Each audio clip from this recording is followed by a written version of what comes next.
Olá, meninos e meninas da nona classe, sejam todos bem-vindos à nossa aula de Química.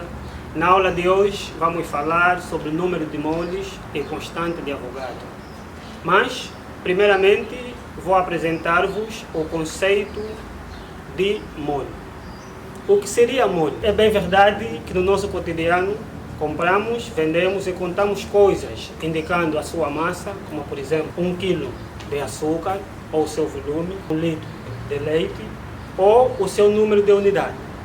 Em química, como trabalhamos com átomos e moléculas que são extremamente pequenos, tomamos como unidades os conjuntos formados por 6,02 vezes 10 elevado a 23 partículas. Essa unidade recebe o nome de mol. Então, mol é a unidade de quantidade de substância que contém 6,02 vezes 10 elevado a 23 entidades ou partículas. Isto significa que uma mol de átomos é a quantidade de substância que contém 6,02 vezes 10 elevado a 23 átomos. Uma mol de moléculas também é a quantidade de substância que contém 6,02 vezes 10 elevado a 23 moléculas.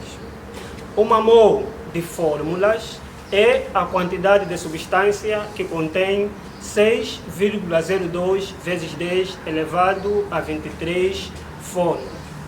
A este número de partículas, 6,02 vezes 10 elevado a 23, que corresponde a uma mol de átomos, de moléculas, de íons, de fórmulas ou de eletrões, chamamos constante de Avogadro, em homenagem ao físico italiano Amedeo Avogadro.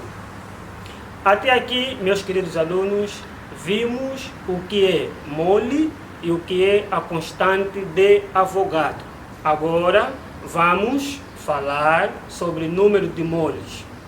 Número de moles é a relação entre a massa da amostra de substância e a sua massa molar.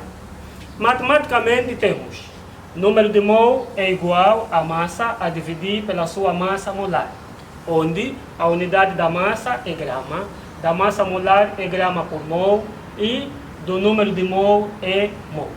Temos aqui um exemplo.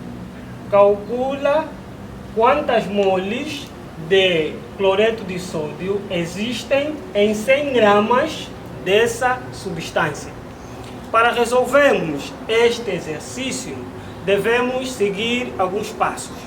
O primeiro passo é tirar os dados. O segundo passo é determinar a massa molar do cloreto de sódio. O terceiro passo é calcular o número de mol usando a equação. Número de mol é igual a massa a dividir pela massa molar.